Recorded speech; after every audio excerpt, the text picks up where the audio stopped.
Good afternoon. Imagine standing in front of a mass choir, male choir, 67 members, all convicted prisoners. They all committed serious crimes, and their future is sealed with bars and concrete.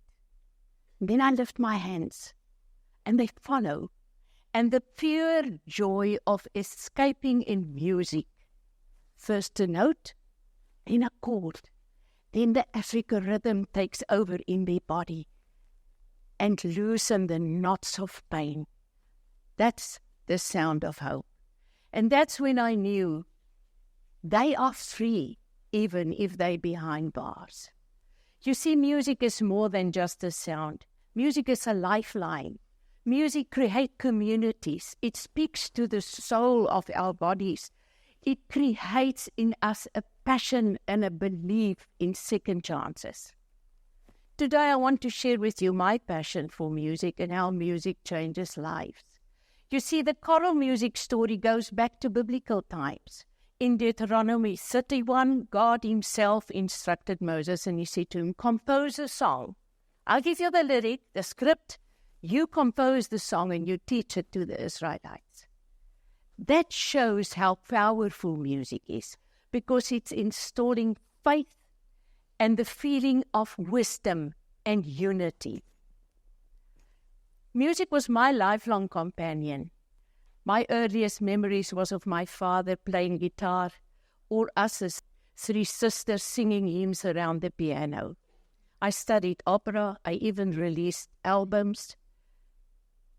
And later I became a radio producer and a television producer, and I recorded many hours of choral music, traditional music, and jazz. But my perspective of music changed once I did research for a radio program. It was at a correctional service facility in Pretoria, and they hosted the death row prisoners there. They asked me to come and sing at their Christmas carol event. That didn't go so well because I was crying most of the time. And then I got an invitation. Would you like to start a choir here? And the people that know me would know I would immediately say yes. And the responsibility hit me later. It was not an easy ride, my 10-year journey with a prison choir, because trust had to be earned. They were not fooled by people anymore. But we used music as our tool, our vehicle. And we started off in a medium-term prison, and then President Mandela came into power, and I lost half of my choir. And after 2 years, the same thing happened. He granted amnesty, and I lost half of my choir. And I said, no. That cannot go on like that. So we moved the choir to a maximum prison facility in Johannesburg. They taught me their songs. We formed a choir, you will not believe it. And after 3 years, I could see that we have a unique choir. And they taught me their songs. Shoshaloza, Umoya Wami, Weeping and Homeless. And I tried to cross the bridge between Western music and the cultural music by using my hands. I would teach them, Papinsero, Solali. And that's how we formed one another. Because that's what actually happened. Music created a new community where there was none. And these prisoners, they had a joy and an intimacy and a conviction in their music that I never ever could find in any other choir. And the standard of choir music in South Africa is actually exceptionally high. We performed 2 concerts with the Correctional Services Symphony Orchestra, and it was such a success that we got an invite to release a CD. We called it Going Home. They knew what it meant, and they all called me Mum. Now you know the responsibility that brought on me. And then we got a nice invitation, but we had a serious problem. To transport 70 maximum security prisoners from Pretoria to Cape Town was not an easy thing. It's 1,500 kilometers. The army came to our rescue, and we used an old Hercules freight plane, and we put them in the plane, and off we went to Cape Town, where we performed for then our President Nelson Mandela, a world leader, but once a convicted prisoner himself.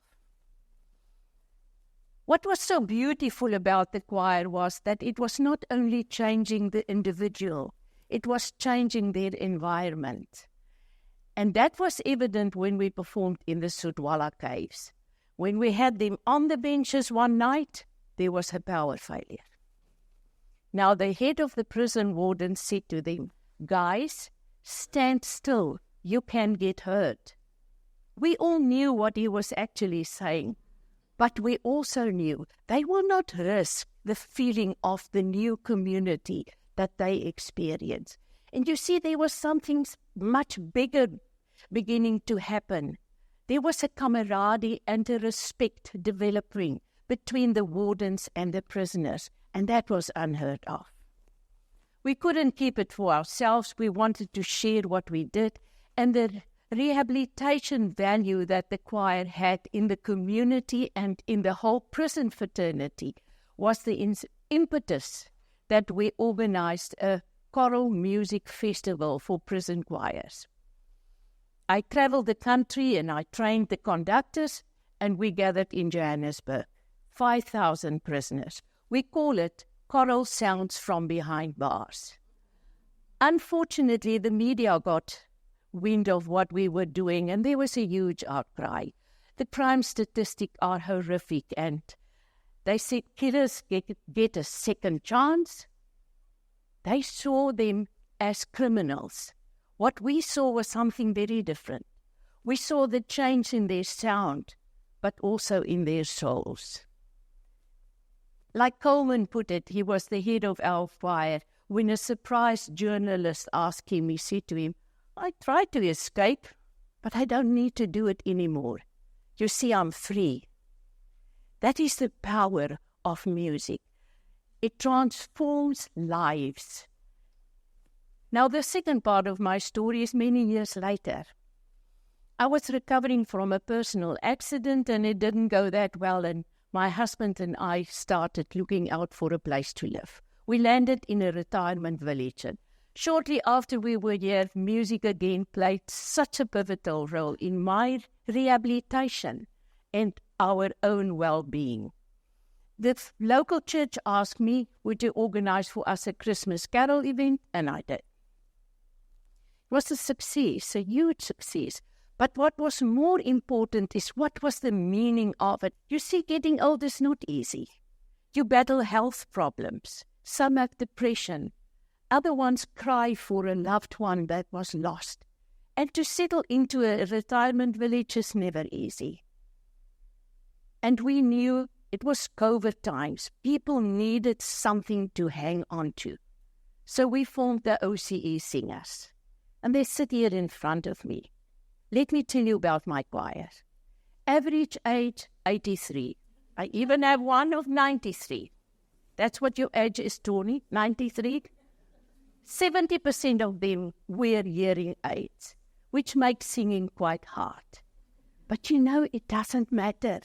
Every week I take them on a journey, but they had to trust me first. I couldn't make them stars if they didn't trust me. And we go on a journey. We dance within the mood. We travel over Africa with Born Free. We reminisce with If I Was a Rich Man. And we cry when you and I were young, Maggie. And as we make memories, the melodies cradle our minds. And we know that you're never alone. A song will find you and give wings to your soul. We organized the Bay of Plenty Music Festival for retirement villages. Our first year was a huge success, and this year we had 180 choristers from 7 different villages. And the sellout crowd sang with everyone in that group. And in the end, they got up on their feet with a jubilant heart. They sang, "Do you hear the people sing?" People who once were disconnected found purpose. And as an old man said to me after the first concert, "If it was not for you, I would have been in front of my television." Now they break through the bars of dementia and Parkinson's. I'm so proud of what we achieved. We made friends. We created communities. Our group, we want to see ourselves as a family. After the very first concert that I had in the prison grounds in Pretoria many years ago, one of the young prisoners came to me and he said to me, "Mom, I saw the stars last night." You don't see stars if they lock you up at 6 o'clock in the evening. That proved again to me that doesn't matter your past or where you now. You can see stars in the darkest of nights. I truly believe music is a gift from God. It is so part of our emotions and our personal experiences. Be it Enrico Moriano's Once Upon a Time in the West, or Pavarotti crying in Caruso, or Leonard Cohen's pain in Hallelujah. Music is the place where heaven and earth meet, where you cry without tears and you live without fear. The result of music is that it first has to be personal before you can touch the people around you. That's why I want to say with Vaughan Fleischfresser, he summarized it so beautifully. Music is our therapist and guide. Music is our inner voice and the interpreter of our minds. It's our connector to the past and the cheerleader for the future. It is where we go when we do not know where else to go. It gets me when nothing else does. Music is invaluable and irreplaceable. Come to think of it, they say when you're in a retirement village, you're in God's waiting room. They've got it wrong. We're practicing to sing in Moses' heavenly choir. I thank you.